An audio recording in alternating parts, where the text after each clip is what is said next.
નમસ્કાર, હું છું જોગોલ નાથા અને મારી સાથે સાગર જોશી. બંને મિત્રો આવી ગયા છે માંગરોળના દીવરાણા. હું તમને ખેડૂત બતાવીશ. આ ખેડૂત પરંપરાગત અને ખગોળ વિદ્યાના જાણકાર છે. વર્ષ કેવું રહેશે એનું દર વર્ષે અનુમાન કરતા હોય. એમની પાસે જાણીએ કે આવનારું આ વર્ષ છે, અત્યારે ચાલી રહેલું આ વર્ષ છે, કેવું રહેશે. તમે ક્યાં રહો છો? તમારી પહેલા ઓળખ અમારા દર્શક મિત્રોને પૂછો. આખું નામ શું છે, શું ખેતી કઈ કરે છે? મારું નામ નિલેશભાઈ ડાયાભાઈ ગામી, ગામ દીવરાણા, તાલુકો માંગરોળ, જિલ્લો જુનાગઢ. અને ખેતી સ્પેશિયલ ખેતી કરવા માટે ખેતર રાખેલું હોય અને પ્રાકૃતિક ખેતી કરું છું.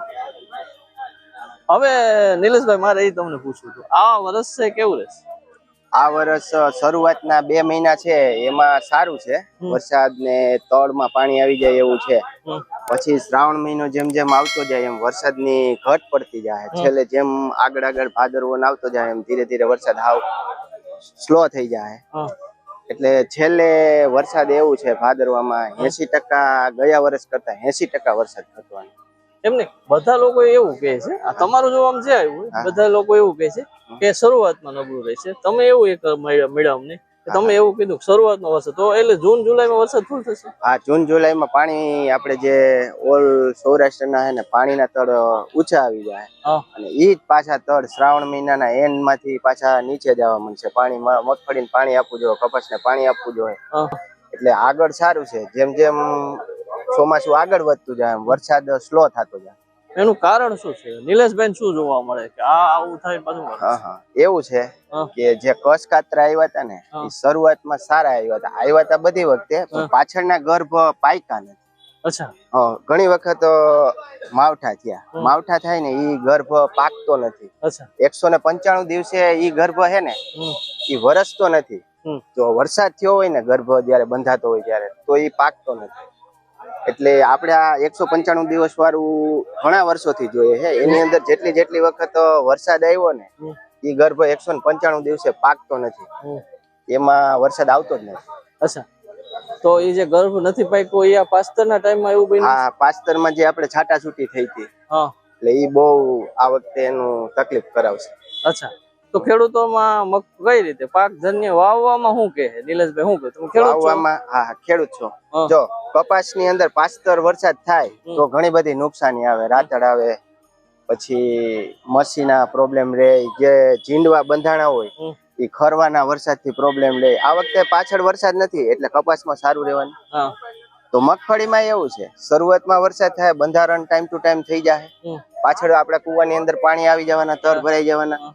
એટલે જે પિયત આપશું ને તો પિયતમાં મેં ઘણી વખત પિયત કરેલા છે પાછળના વરસાદમાં, એમાં વધારે ઉત્પાદન આવેલું છે. ને જેટલી વખત વરસાદ ચાલુ રહ્યો ને એમાં જે હોય તે વાતાવરણ ઠંડુ પડી જતું હતું, જે હોય ઉત્પાદન કપાય છે.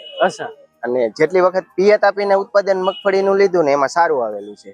તો એમ તમારું કહેવાનું એવાનું છે કે એકંદર ઉત્પાદનમાં કઈ ફરક નહીં? ઉત્પાદન વધશે, ગયા વર્ષ કરતા વધશે. આગળના વર્ષનું તમે કરો, એનાથી આગળનું વર્ષ હતું એમાં મગફળીનું ઉત્પાદન સારા આવ્યા હતા. બરોબર, એમાં પિયત આપેલા હતા. એના પછીનું ગયું છે વર્ષ, એની અંદર ઉત્પાદન ઘટેલા છે મગફળીના.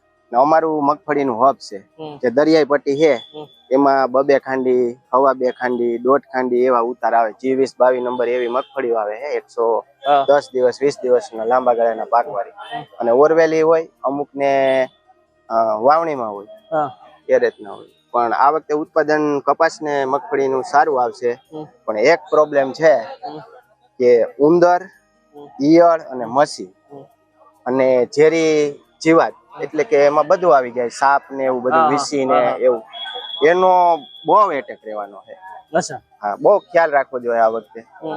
પછી તમને એવું લાગે છે કે આ વર્ષમાં કોઈ ગેપ ટુ ગેપ પડશે? એક ગેપ, મોટો બધો ગેપ પડશે 15 દિવસ? શરૂઆતમાં કઈ નથી આવવાનું, જેમ જરૂર પડે એ રીતના વરસાદ આવી જવાનો. અચ્છા. પણ શ્રાવણ મહિનો આવ્યો પછી એના પાછળનો જે ભાગ આવે 15 દિવસ પછી, ત્યાંથી થોડુંક અજીબતું ચાલુ થાય કે આપણે જરૂર છે પણ વરસાદ નહીં આવે, એટલે ત્યાંથી ગેપ વાળું થાય.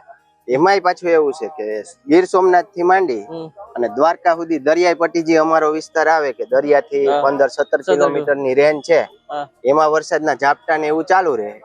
પણ જે મધ્ય સૌરાષ્ટ્ર ને જે ઈ ભાગ આવે મેં કીધું એના પછીનો ભાગ, હા અમદાવાદ છે એ બાજુ તો અઘરું થાય. હા એ બધું અઘરું થાય. બરાબર. નિલેશભાઈ વાવણી ક્યારે થશે? ખેડૂતો જાણવા માંગતા હોય વાવણી ક્યારે થશે? વાવણી નું સ્ટાર્ટ કે જે પ્રી મોન્સૂન આપણે આવે એ વાવણી 15 જૂન પછી. હા એટલે વાવણી ની તારીખ છે 20 તારીખ થી 27 તારીખમાં આપણે સૌરાષ્ટ્રમાં ઓલરાઉન્ડર બધા વાવણી થઈ જાય. ઓલરાઉન્ડર બરાબર. છે કચ્છ સુધી નીકળી જાય 27 તારીખ. અને એ પાછું સિઝનેબલ વરસાદ હશે. હા સિઝનલ કાયદેસર વાવણી થઈ જાય અને એ નક્ષત્ર પ્રમાણે 7-8 ઇંચ નો રાઉન્ડ છે. સારો રાઉન્ડ છે આ વખતે.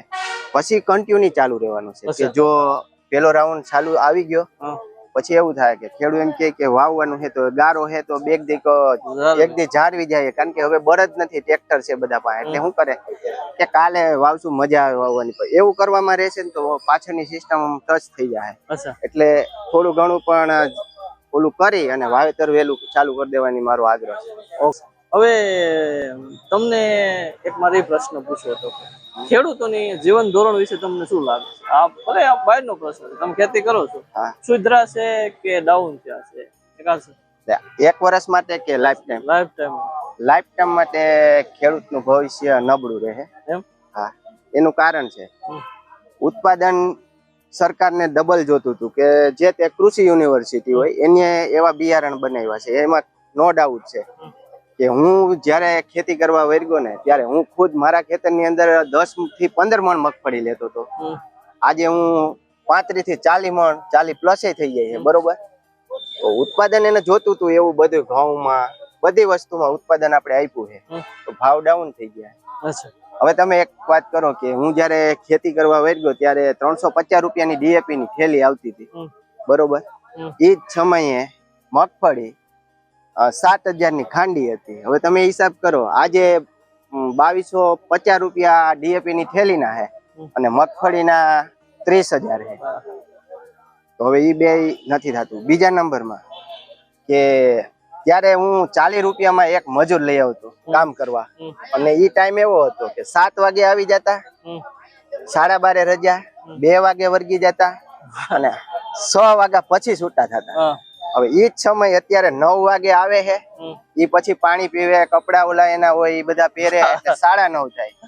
હવે એ કેવડો ડિફરન્સ! અને એનો ભાવ અત્યારે 500 ઉપર પ્લસ એવા ભાવ થઈ ગયા છે. તો હવે કોર્ટમાં જ જવાના નથી. ડીઝલ મળતું નથી. હું રોજ રાતે 2 વાગ્યા સુધી લાઈનમાં ઉભો છું. અને અત્યારે હું અહીંયા આવ્યો હું તો અમારે ખરેડા ફાટક છે, ઇન્ડિયન પેટ્રોલ પંપ, આગળ મને ફોન આવ્યો કે આજે ડીઝલ આવ્યું. હવે અહીંયા રહેવું કે ત્યાં ડીઝલની લાઈનમાં કોને ઉભા રાખો? હું એકલો ખેતી કરવા વાળો. આ પ્રોબ્લેમ બહુ મોટો પ્રોબ્લેમ છે. એટલે તકલીફ ખેડૂતને પડશે, પણ આખા દેશને પડશે. ખેડૂત ધીરે ધીરે ખેતી છોડવા માંડ્યા છે તો શું થાય? ભાગ્યા દેવા માંડ્યા. ભાગ્યા કઈ કરવાનું નથી, એને મજા આવે એવું કરશે. જે અમે કરીએ ઉત્પાદન ડબલ ટ્રબલ લઈ લીધા એ ભાગ્યા વાળા કરી શકવાના. બરોબર. એટલે ટૂંક સમયની અંદર ધીરે ધીરે આપણી ખેતી પ્રધાન દેશ છે એમાંથી શું બને એ નથી. ઉદ્યોગપતિ બને કે જે તે બને એ પણ નબળું રહેવાનું. ઓકે. તો આ હતા નિલેશભાઈ. એ બહુ શિક્ષિત છે અને વર્ષોથી અનુભવ છે એમની ખેતીનો, અને પ્રાકૃતિક ખેતી પણ કરે છે. માંગરોળની તાલુકાનું એમનું ગામડું છે. એમનું કહેવાનું છે કે શરૂઆતનો વરસાદ સારો રહેશે, બાકીના 2 મહિના થોડોક ઓછો વરસાદ રહેશે. હું તમને નવા ખેડૂતો સુધી પહોંચાડતો રહીશ ઇન્ફોર્મેશન. જો તમે ખેતી કરો છો ને કંઈક જાણવા માંગો છો તો અમારી પોઝિટિવ વાત 100% જોજો. બસ આટલું જ. જય જય ગરવી ગુજરાત.